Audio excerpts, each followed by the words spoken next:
السلام علیکم ورحمۃ اللہ وبرکاتہ۔ الحمد للہ وحدہ والصلاة والسلام علی من لا نبی بعدہ، اما بعد فاعوذ باللہ من الشیطان الرجیم، بسم اللہ الرحمن الرحیم۔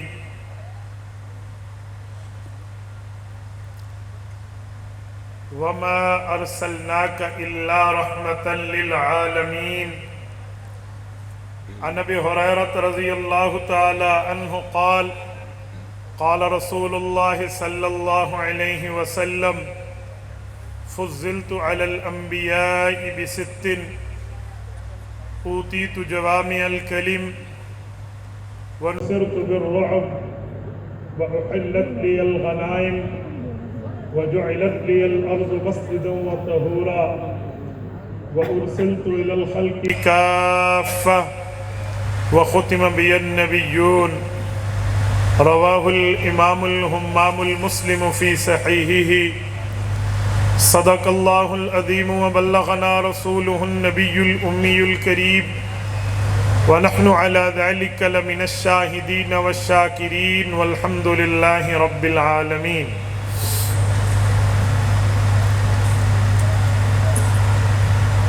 یا الہی آج تو صدیق سا ایمان دے، آنکھ دے اور اسوہ فاروق کی پہچان دے، کر مبرہ عیب سے اور عفت عثمان دے، فقر دے کرار کا اور حیدری اوسان دے۔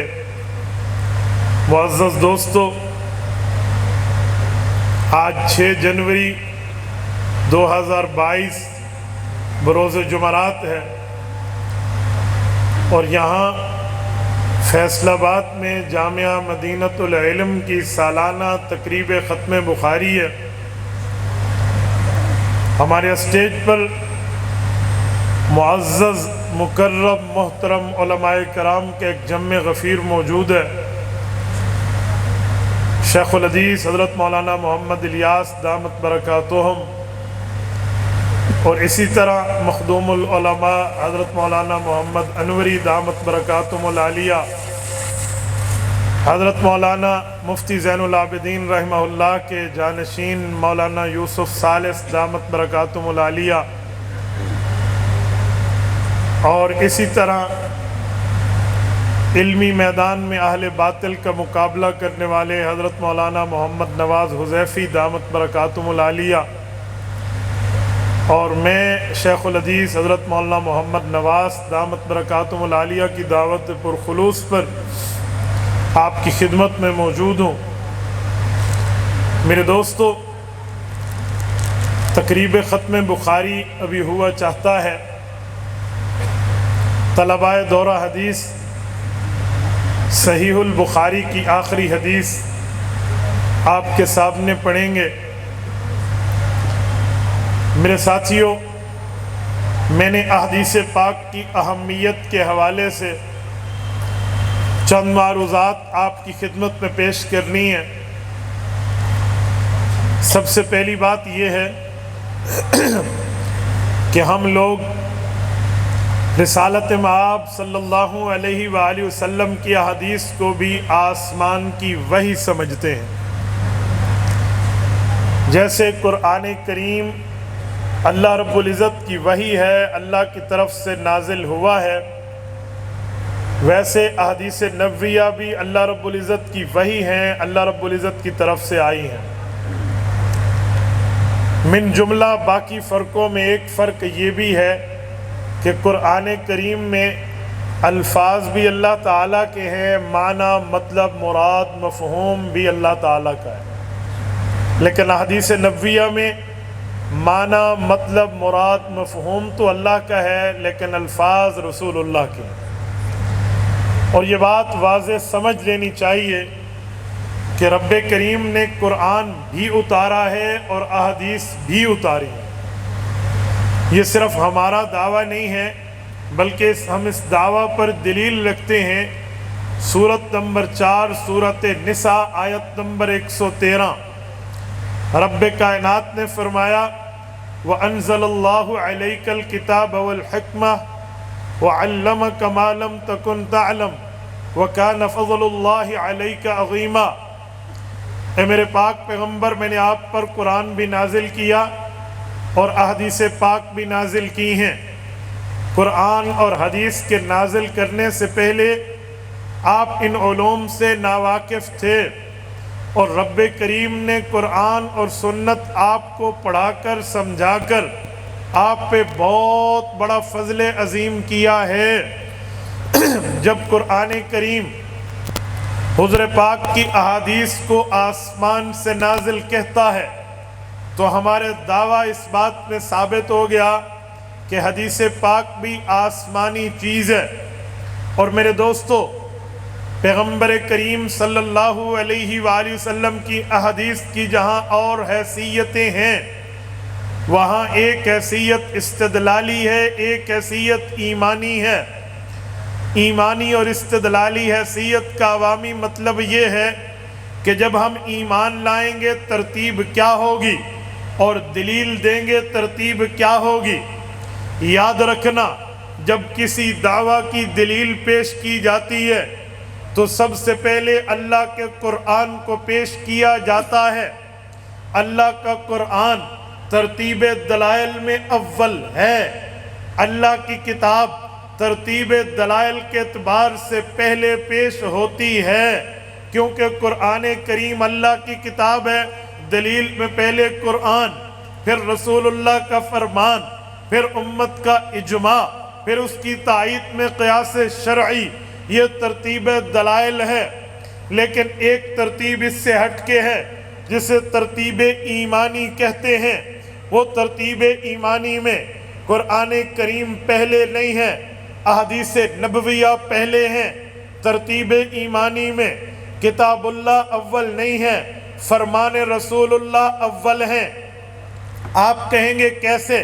ایک دعویٰ پر دلیل پیش کرنی ہو تو پہلے قرآن، پھر حضور کا فرمان، لیکن جب ایمان لایا جا رہا ہے، جب کلمہ پڑھا جا رہا ہے، جب مؤمن ہونے کا اعلان ہو رہا ہے، اسلام میں انٹری اور داخلہ ہو رہا ہے، تو پہلا نمبر حضور پاک کے حدیث کا ہے، حضور پاک کی حدیث کی تصدیق کا ہے۔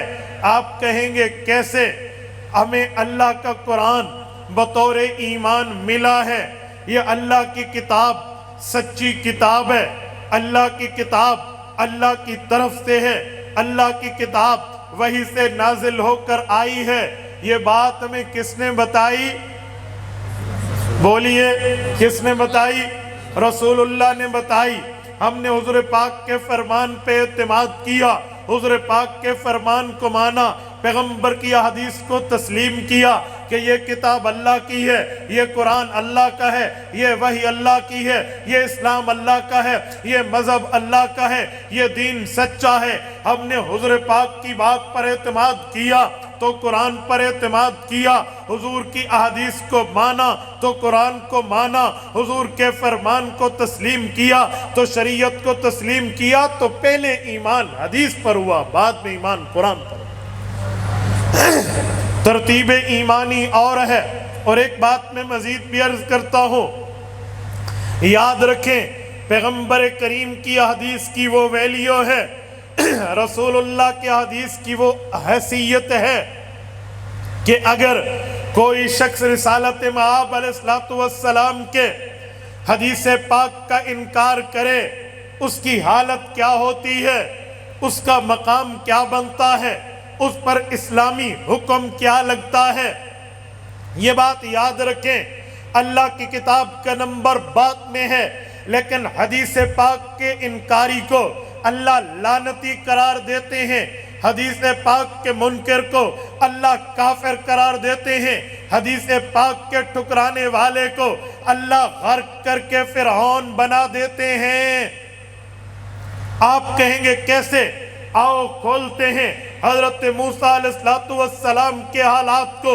حضرت موسیٰ علیہ السلام ہے، رب کریم نے فرمایا ہے، اے موسیٰ میں نے آپ کو نبوت کا اعلان دے دیا ہے، اے میرے اللہ مجھے اپنے ساتھ اور مددگار چاہیے، اے اللہ مجھے اور ساتھی چاہیے، اے اللہ مجھے کچھ اور ساتھ دوست چاہیے۔ کون چاہیے؟ فرمایا ہارون اخی اشدد بہ ازری، اللہ میرا بھائی ہارون ہے، اسے نبی بنائیے تاکہ یہ نبی بنے، ہم دونوں کئی نسبحک کثیرا، ہم آپ کی اکٹھی تسبیح کریں، ونذکرک کثیرا، ہم آپ کا اکٹھا ذکر کریں، پھر جو آپ فرمائیں ہم آپ پہ عمل کریں۔ اللہ ہارون کو نبوت دے دے۔ رب نے مانا، فرمایا وَلَقَدْ مَنَنَّا عَلَيْكَ مَرَّةً أُخْرَى، ہم نے تیری بات کو مان لیا۔ اے موسیٰ ہارون بھی نبی ہے، آپ بھی نبی ہو، آپ دونوں وقت کے نبی بن گئے۔ اللہ اب ہمارے لیے خدمت فرمائیے، ہم نے آپ کے دین کی کیا خدمت سر انجام دینی ہے؟ فرمائے اذهبا إِلَىٰ فِرْعَوْنَ إِنَّهُ طَغَىٰ، فرعون کے پاس جائیے، اس نے خدائی اتھارٹی کو چیلنج کیا ہے، اس نے وحدہ لا شریک کے عقیدے کا انکار کیا ہے۔ فرعون کے پاس جائیے، گفتگو کیجئے، طریقے سے، سلیقے سے، پالیسی سے بات کیجئے، شاید وہ تسلیم کر لے، میں اسے معاف کر دوں گا، اس کی مغفرت کر دوں گا۔ میرے مولا ٹھیک ہے، حضرت ہارون چلے ہیں، حضرت موسیٰ چلے ہیں، دربار فرعون میں پہنچے ہیں، فرعون کو دعوت اسلام پیش کی ہے، دعوت اللہ پیش کی ہے، کلمہ طیبہ پیش کیا ہے، اپنی نبوت کی طرف متوجہ کیا ہے، اسلام و ایمان کے اوپر اسے روشناس کرایا ہے۔ پر فرعون کی قسمت بری تھی، وہ اپنی بری قسمت کو سامنے رکھا، اس نے پیغمبروں کی بات کا انکار کیا، ٹھکرایا، مقابلے پہ اتر آیا، جادوگر ہونے کا دعویٰ کرنے لگا، تانا دینے لگا، اعتراض کرنے لگا، مجمع بلایا، وہ مجمع جب ہار گیا 70,000 جادوگر مؤمن ہو گئے، کلمہ پڑھا۔ فرعون مزید تڑی میں آیا، جادوگروں کو کہا قبل ان اذن لکم، میری اجازت نہیں تھی، پرمیشن نہیں تھی، آرڈر میرا نہیں تھا، اس سے پہلے کلمہ کیوں پڑھا؟ اب اپنی سزا کو دیکھو، لأقطعن ایدیکم وارجلکم من خلاف ولأصلبنکم فی جذوع النخل، یہ درخت کے تنے، یہ کھجور کے تنے ہوں گے، تمہارے لیے پھانسی گھاٹ بناؤں گا، دایاں ہاتھ کاٹوں گا، بایاں پاؤں کاٹوں گا، دنیا کے سامنے تمہیں نشان عبرت بناؤں گا۔ میری دعوت سے پہلے، میری اجازت سے پہلے، میرے آرڈر سے پہلے، میرے کہنے سے پہلے، سرکاری حکم سے پہلے ایمان کیسے لائے ہو؟ موسیٰ علیہ السلام کے ابھی آدھے گھنٹے کے صحابی ہیں، ایمان اتنا مضبوط ہے، ایمان اتنا مضبوط ہے، فرعون کو ایک ہی لفظ میں جواب دیا، فَقْضِ مَا أَنْتَ قَاضٍ، جتنی طاقت رکھتا ہے، جتنی قوت رکھتا ہے، جتنی پاور رکھتا ہے، جتنی صلاحیتوں سے تو مالا مال ہے، کر لے، ہم نے ایمان کو نہیں چھوڑنا۔ فیصل آباد کے دوستوں میں ایک نقطے پر متوجہ کر رہا ہوں، توجہ۔ فرعون تڑی میں آیا، مقابلہ کیا، رب نے فرعون کو غرق کرنے کا فیصلہ کیا، اور غرق تب کیا جب یہ لوگ دیکھ رہے تھے، جو موسیٰ علیہ السلام کے فالورز تھے۔ قرآن کہتا ہے وَأَنْتُمْ تَنْظُرُونَ، تمہاری آنکھیں ٹھنڈی ہوئی، تم نے دیکھا فرعون تڑپا کیسے، تم نے دیکھا فرعون ڈوبا کیسے، تم نے دیکھا فرعون غرق کیسے ہوا، جو انا ربکم الاعلیٰ کا ایک منحوس دعویٰ رکھتا تھا، خود کو خدا کہنے کی اتھارٹی کی بات کرتا تھا، یہ مرا کیسے ہے، یہ تم نے دیکھا۔ اب میں اپنے نقطے پر آنے لگا ہوں، حدیث کی حجیت پر آ رہا ہوں، حدیث کی اتھارٹی آف دا سنہ پر دلیل پیش کر رہا ہوں۔ فرعون غرق ہوا ہے، فرعون ڈوبا ہے، اور فرعون مر گیا ہے۔ کیوں مرا؟ وجہ کیا ہے؟ کیا تورات کا انکار کیا تھا؟ کیا اللہ کی کتاب تورات کو اس نے ٹھکرایا تھا؟ جی نہیں، ایسی بات نہیں ہے۔ شمس المفسرین علامہ شمس الحق افغانی رحمہ اللہ نکات افغانی جلد اول میں لکھتے ہیں ابھی تورات نہیں آئی تھی، تورات بعد میں آئی ہے، کوئی طور پر اعتکاف میں آئی ہے، فرعون کی غرق یابی کے بعد اتری ہے۔ 300 الواح میں اللہ رب العزت نے حضرت موسیٰ کو کتاب بعد میں دی ہے۔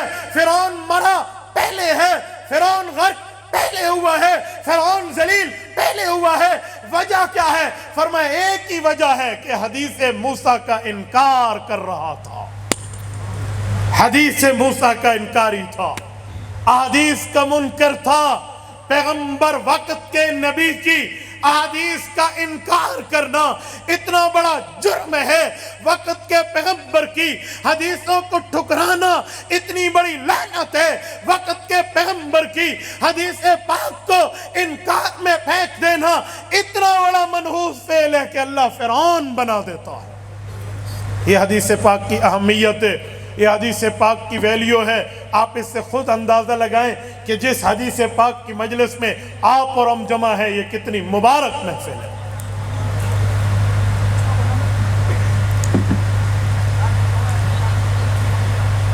اور فیصل آباد کے دوستو، ہم احادیث پاک کو اتنی اہمیت دیتے ہیں، شاید کہ تلاوت ہم نماز میں کم کریں قرآن کی، حدیثیں ہم نماز میں زیادہ پڑھیں۔ مجھے بتائیے، میں عوام سے پوچھتا ہوں، میرا یہ سوال علماء سے نہیں ہے، مجھے آپ مجمع میں سے جواب دیجئے، کیا ہم نماز میں حدیثیں پڑھتے ہیں یا نہیں پڑھتے؟ پڑھتے ہیں؟ جو کہتے ہیں پڑھتے ہیں وہ ہاتھ کھڑا کریں۔ نماز میں حدیثیں پڑھتے ہیں، اور جو کہتے ہیں نہیں پڑھتے ذرا وہ ہاتھ کھڑا کریں۔ اور خدا کے بندے توجہ رکھو، ہم نماز شروع حدیث سے کرتے ہیں۔ آپ کو کس نے کام نہیں پڑھتے؟ ہم نماز شروع حدیث سے کرتے ہیں۔ آؤ میں گنواتا ہوں۔ ہم سب سے پہلے ثنا شروع کرتے ہیں، ذرا کاؤنٹنگ کرتے جانا، شمار کرتے جانا۔ ہم سبحانک اللہم وبحمدک وتبارک اسمک وتعالی جدک ولا الہ غیرک پڑھتے ہیں۔ یہ قرآن کریم میں نہیں ہے۔ ہم اعوذ باللہ من الشیطان الرجیم پڑھتے ہیں، یہ قرآن کریم میں نہیں ہے۔ اعوذ باللہ ہے قرآن میں، تعوذ کا حکم ہے قرآن میں، تعوذ کے الفاظ نہیں ہیں۔ فاستعذ باللہ ہے، حکم تعوذ ہے، لفظ تعوذ نہیں ہے۔ اعوذ باللہ یہ حدیث پاک ہے۔ اس کے بعد بسم اللہ، چلو آیت ہے، انہو من سلیمان و انہو بسم اللہ الرحمن الرحیم آیت ہے۔ اس کے بعد ہم سورۃ فاتحہ پڑھتے ہیں، قرآن کریم ہے، پھر ہم آمین کہتے ہیں۔ رسالت مآب کا فرمان ہے، صحیح مسلم جلد اول میں موجود ہے، فرمایا وَإِذَا قَالَ غَيْرِ الْمَغْضُوبِ عَلَيْهِمْ وَلَا الضَّالِّينَ فَقُولُوا آمین۔ جب اکیلا امام فاتحہ مکمل کر لے، فَقُولُوا آمین، پھر تم سب نے آمین کہنا ہے۔ اکیلا میں نے وَإِذَا قَالَ کی واحد مذکر غیب ہوا ضمیر کا ترجمہ کیا ہے، توجہ رکھنا۔ رسول اللہ صلی اللہ علیہ وسلم نے اکیلے امام کے بعد مقتدیوں کو آمین کی بات کی ہے۔ میں پوچھنا چاہ رہا ہوں، آمین قرآن کریم میں نہیں ہے، آمین قرآن کریم کا لفظ نہیں ہے، آمین ہم حدیث پاک سے لیتے ہیں۔ ثنا لی، تعوذ لیا، تامین لی، 3 حدیثیں۔ اس کے بعد ہم رکوع میں گئے، سبحان ربی العظیم حدیث پاک سے لیا، سمیع اللہ لمن حمدہ حدیث پاک سے لیا، ربنا لک الحمد حدیث پاک سے لیا، سبحان ربی الاعلی 2 سجدوں کا حدیث پاک سے لیا، رب اغفر لی ورحمنی بین السجدتین تسبیح حدیث پاک سے لی، التحیات للہ والصلوات حدیث پاک سے لیا، درود ابراہیمی اللہم صلی علی محمد اللہم بارک علی محمد حدیث پاک سے لیا۔ اس کے بعد رب جلنی پڑھو، ٹھیک ہے، دعائے قرآنی ہے، اللہم اغفر لی ذنوبی پڑھو، حضرت ابو بکر والی روایت حدیث پاک سے لیا۔ ہم نے دائیں سلام پھیرا، ہم نے بائیں سلام پھیرا، حدیث پاک سے لیا۔ یہ 1 درجن حدیثیں ہم نماز میں پڑھتے ہیں۔ آپ کہہ رہے ہیں ہم نماز میں حدیث نہیں پڑھتے، ہم تو نماز شروع حدیث سے کرتے ہیں، نماز ختم حدیث پہ کرتے ہیں۔ تو نماز میں حدیث پاک پڑھی جا رہی ہے، تو احادیث کی کتنی بڑی ویلیو ہوگی، احادیث کی کتنی بڑی اہمیت ہوگی۔ آج کچھ ظالم، کچھ دین کے معاملات میں ناواقف اور کچھ ناعاقبت اندیش لوگ سر پہ پگڑی منہ پہ داڑھی رکھ کے پیغمبر کی حدیث کا انکار ڈائریکٹ نہ کر سکے تو اسے پیغمبر کی حدیث کو ضعیف کہہ کے اور عجم کی لکھائی کہہ کے بعد میں لکھے جانے والے راویوں کی کارستانی کا جملہ کہہ کے وہ حدیث پاک سے امت کا تعلق توڑنا چاہتے ہیں، امت کا تعلق ہٹانا چاہتے ہیں، اور دعویٰ یہ ہے ہمیں قرآن ماننا ہے، ہمیں اللہ کی وحی ماننی ہے، ہمیں اللہ کی بات ماننی ہے۔ بھائی اگر یہ بات ہے تو تمہیں چیلنج 1400 سال پہلے ہو چکا ہے۔ میرے پاک پیغمبر نے فرمایا ایک قوم ایسی آئے گی، ایک طبقہ ایسے آئے گا، کچھ لوگ ایسے آئیں گے جن کا دعویٰ کیا ہوگا؟ سنو، میں امام ابن ماجہ القزوینی رحمہ اللہ کی سنن سے ایک حدیث پاک کو لا رہا ہوں۔ اللہ کے رسول نے فرمایا ایک وقت آئے گا کھاتے پیتے گھرانے کا برگر فیملی کا بندہ یوں ٹیک لگا کر بیٹھا ہوگا، اور اسے ٹیک لگانے کا معنی اسے کسی قسم کی محنت کے لیے کمائی کی ضرورت نہیں ہوگی، آ رہا ہوگا چاہے حلال چاہے حرام، اسے اس کا فرق نہیں پڑے گا، اور وہ حدیث کا انکار کرے گا۔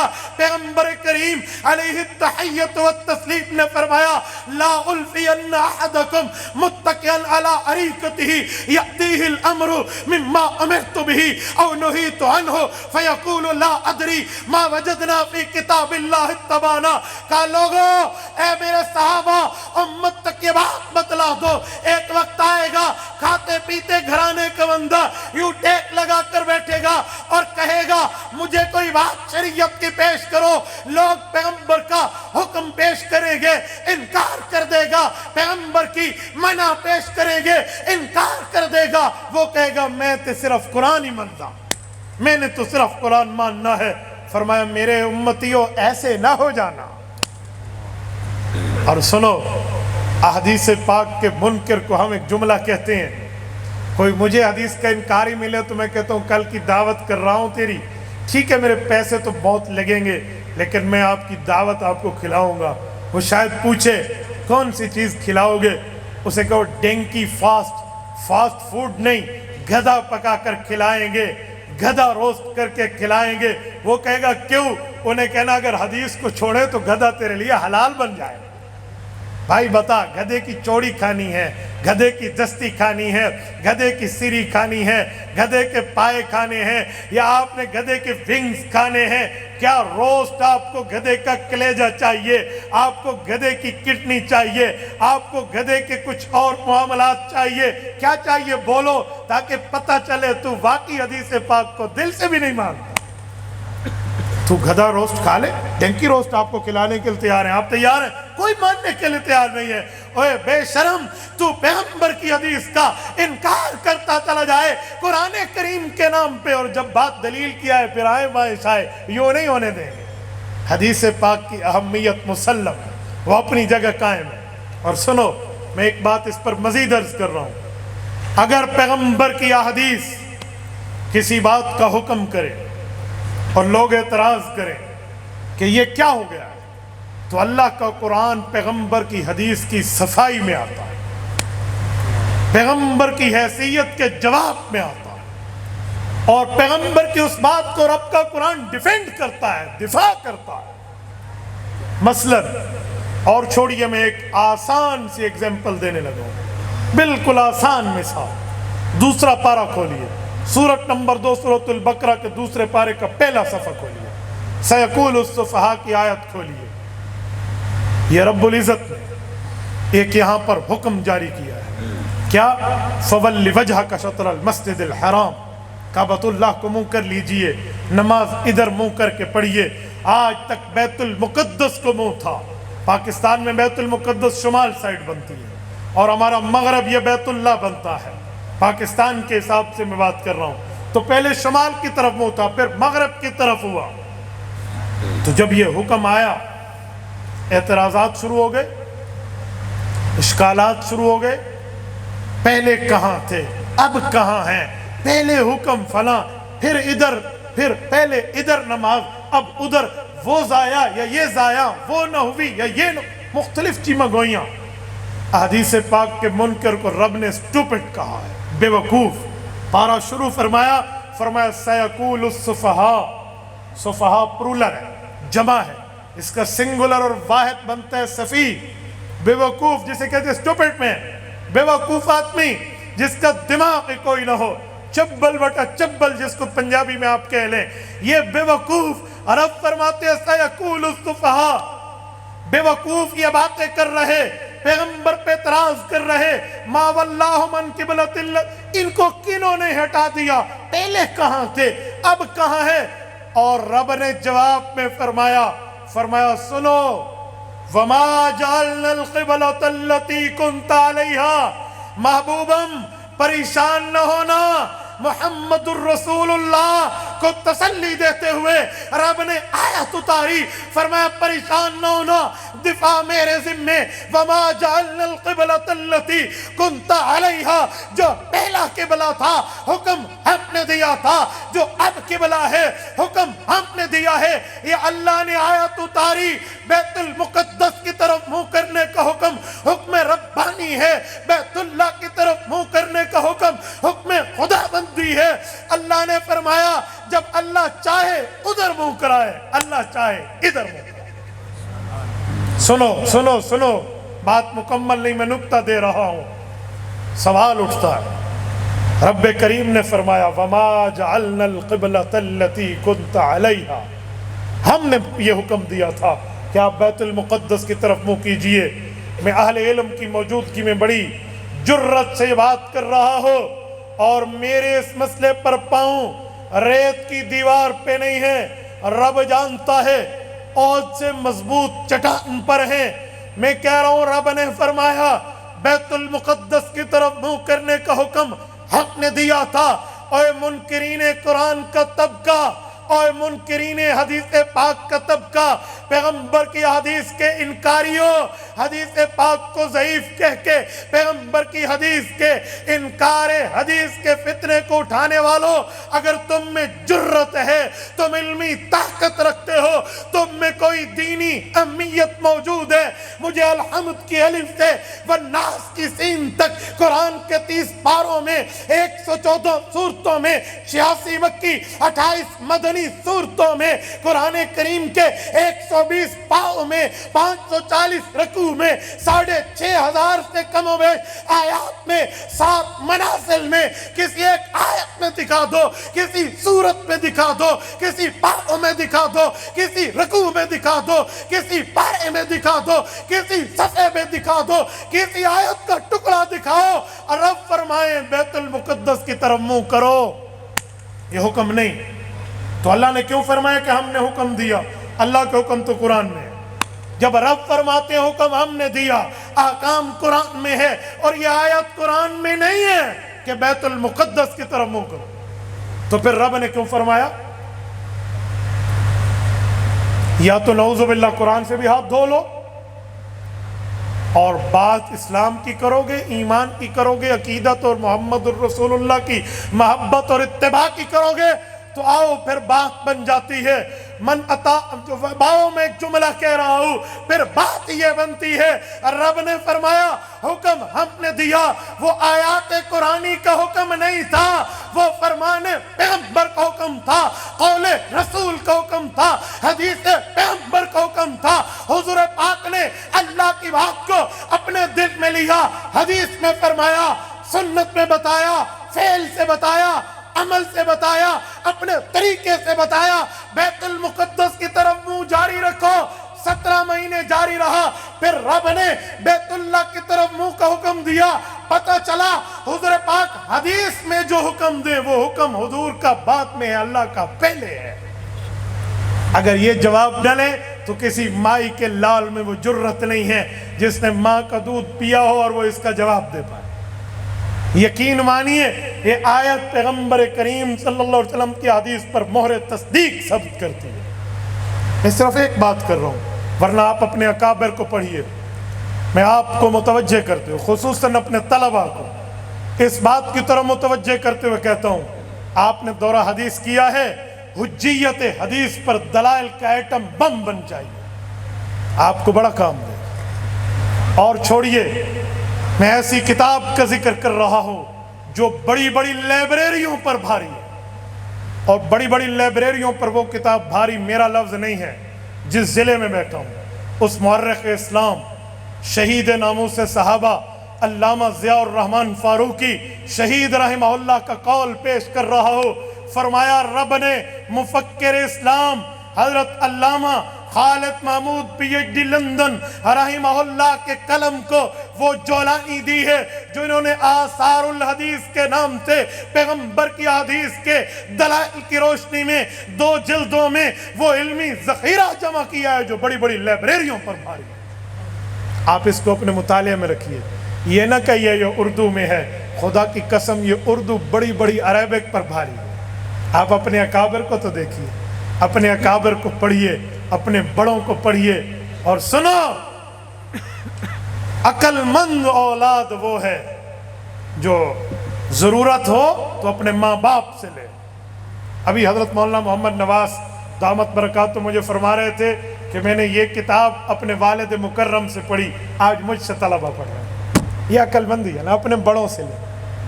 اور سنو، جب آپ کے بڑے، آپ کے اکابر، آپ کے بزرگ ماہرین شریعت دلائل میں موجود ہیں، آپ دائیں بائیں والوں کے پاس کیوں جاتے ہیں؟ دائیں فلاں کو پڑھو جی بڑا ماہر، فلاں کو پڑھو جی بڑا ماہر، جی نہیں، غیر کا نمبر بعد میں ہے، اپنے کا نمبر پہلے۔ میرے پاس امام اہل سنت والجماعت استاد ذی المکرم شیخ الحدیث والتفسیر مولانا محمد سرفراز خان صفدر رحمہ اللہ جیسی شخصیت ہو، میں کسی اور پہ نظر کیوں ڈالوں؟ قاضی مظہر حسین رحمہ اللہ جیسی شخصیت کی کتب ہمارے پاس ہوں، ہم کسی اور پہ نظر کیوں ڈالیں؟ مولانا محمد نافع رحمہ اللہ کی تحریرات ہمارے پاس ہوں، ہم کسی اور پہ کیوں دیکھیں؟ اور شیخ العرب والعجم حضرت مولانا عبدالستار توسفی نور اللہ مرکزہ کے دلائل جس کے پاس ہوں، وہ کسی اور کو کیوں دیکھے؟ حجت اللہ فی الارض رئیس المناظرین مولانا محمد امین صفدر اکاقوی رحمہ اللہ کی دلائل کے جس کے پاس مرقجات موجود ہوں، وہ کسی اور کو کیوں دیکھے؟ ہم اپنے اکابر کو نہیں پڑھتے، اپنے بزرگوں کو نہیں پڑھتے، اپنے مشائخ کو نہیں پڑھتے۔ خدا کی قسم پھر جواب دینے میں بندے کو دائیں پائیں اور بغلیں جھانکنی پڑتی ہیں۔ تو میں نے چند باتیں احادیث پاک کی روشنی اور اہمیت اور حجیت اور اتھارٹی کے حوالے سے آپ کی خدمت میں کی ہیں۔ اللہ آپ کو رم صراط مستقیم عطا فرمائے۔ میں دلی طور پر اتنے بڑے علماء کی موجودگی میں محسوس کر رہا ہوں کہ میں نے بڑا وقت لے لیا ہے، مجھے شاید اس سے بھی کم لینا چاہیے، لیکن میں نے ان حضرات کی کہنے پر آپ کی خدمت میں چند باتیں کی ہیں۔ اللہ تعالیٰ یہ ہمارے اور آپ کے لیے آخرت میں ذخیرہ فرمائے، رب قبول فرمائے۔ جو بات ٹھیک ہوئی ہے اللہ اس پہ عمل کی توفیق عطا فرمائے۔ کوئی فطرت انسانی پر مسٹیک ہوئی ہے، میں اللہ سے معافی کا خواستگار ہوں، اللہ معاف فرمائے۔ اقول قولی ھذا واستغفر اللہ وآخر دعوانا ان الحمد للہ رب